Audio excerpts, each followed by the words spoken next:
Look into my merciful heart and reflect its compassion in your own heart and in your deeds. My name is Doyle, and I am a parishioner at St. Patrick's. Jesus taught St. Faustina about the ocean of God's mercy for us. She recorded much of what he taught her in a journal that is now a treasure chest full of his merciful love. In this third week of Advent, we have the opportunity to pause, receive his mercy, and be instruments of his mercy. Pope Francis is encouraging churches to be places of mercy, where he says we can drink from the wellsprings of hope, above all, by approaching the sacrament of reconciliation, the essential starting point of true conversion.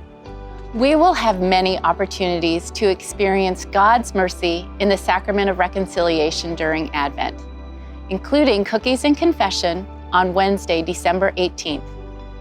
There will be 10 priests available between 4 and 7 o'clock for you to stop in at whatever time is convenient for you. If it has been a long time since your last confession, the priest will welcome you back with excitement, not judgment. I have a friend who had many difficult experiences within the context of reconciliation, and the thought of confession gave her intense anxiety. One afternoon, she felt God's gentle nudge to attend the reconciliation service at her parish that evening. She sat in the back of the church, shaking with fear, but she could not get herself to leave as she felt so strongly the Lord inviting her to a new experience of reconciliation. After the church had almost cleared, she mustered up the strength to walk up to a very gentle-looking priest who was hearing confession near a side altar. As she sat down, she experienced intense peace fill her from the top of her head to the soles of her feet. Her fear dissipated as she spoke effortlessly.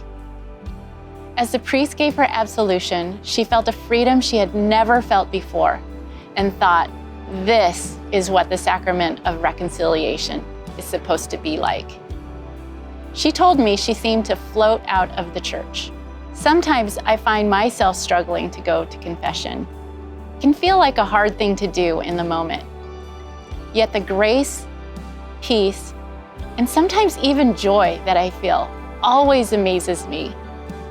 God is so good. He gave us this beautiful way to experience his mercy, healing, and love for us. The more we are willing to receive Christ's mercy, the more we become his instruments of his mercy. Clinging to unforgiveness is like drinking poison and expecting it to kill the person I am angry with.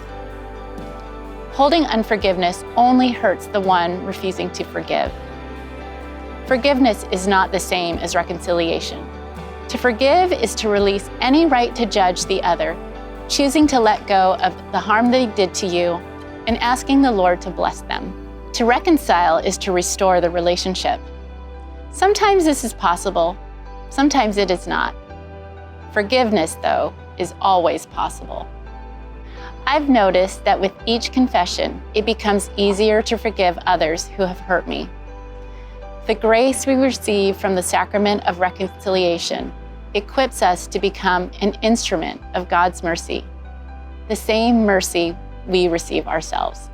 As we continue our Advent prayer and prepare for the opening of the Jubilee holy doors on Christmas Eve, what doors in our heart does Christ want us to open so that we can be more fully receive his mercy and extend his mercy to others?